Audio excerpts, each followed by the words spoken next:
ওই সময় বাদীর পায়ে একটা গুলি লাগে, নাহলে সে সমাজের জন্য দেশের জন্য ক্ষতিকর।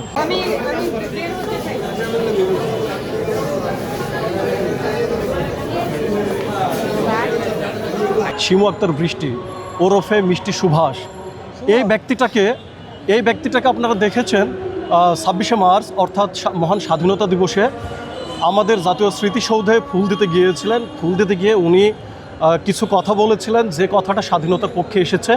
উনি একজন বীর মুক্তিযোদ্ধার সন্তান। উনি বীর মুক্তিযোদ্ধার সন্তান হিসেবে আবেগ থেকে কিছু কথা বলেছিলেন।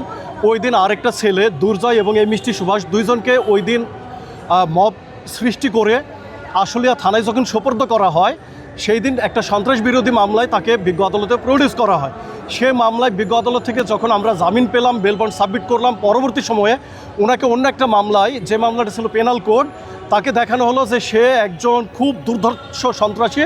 সে এইরকম একটা কার্যকলাপের সাথে ওই 2024-এর তথাকথিত ঘটনার সাথে জড়িত থাকতে পারে, যার জন্য তাকে আটক রাখা প্রয়োজন, নাহলে সে সমাজের জন্য দেশের জন্য ক্ষতিকর। ওনাকে আটক করলেন, করার পরে ওই মামলাতেও আমরা জামিন পেলাম। গত 24 তারিখে 23/5 যখন আমরা জামিন পেলাম, বেল বন্ড সাবমিট করলাম, ঠিক 24শে মে 24/5/2026 তারিখে আমরা জামিন প্রাপ্ত হলাম।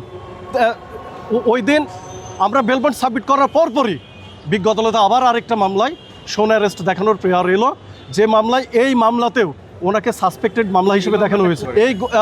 ওনাকে বলা হচ্ছে যে বৈষম্য বিরোধীর যে সময় আন্দোলনটা ছিল 2024-এর 5 আগস্ট, ওই সময় বাদীর পায়ে একটা গুলি লাগে।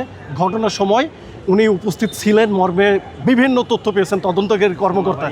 এতদিন পরে তদন্তকারী কর্মকর্তা একটা তথ্য পেলেন যে এই মামলায় সকাল 9টার সময় 5 আগস্ট মিষ্টি সুভাষ নামের আজকের যিনি আসামি, উনি এই আশুলিয়া থানার ওই ঘটনাস্থলে উনি উপস্থিত ছিলেন, যার জন্য ওনাকে আজকে এই মামলায় খুব জরুরি রিমান্ড শোন অ্যারেস্ট দেখানোর জন্য, যার জন্য ওনাকে এই মামলায় শোন অ্যারেস্ট দেখানো হয়েছে। আমরা বিজ্ঞ আদালতকে বললাম যে একটা মেয়ে মানুষ, একটা মহিলা মানুষ, ওনার ছোট একটা বাচ্চা আছে, মানবিক কারণে হলেও অন্তত আজকের এই আবেদনটা নামঞ্জুর হওয়া আবশ্যক, এবং ওনাকে আজকে দিয়ে শুধু এই আশুলিয়া থানার এই মামলাতেই আজকে দিয়ে 3টা মামলা ওনার ঘাড়ের উপরে এখন পর্যন্ত জমলো।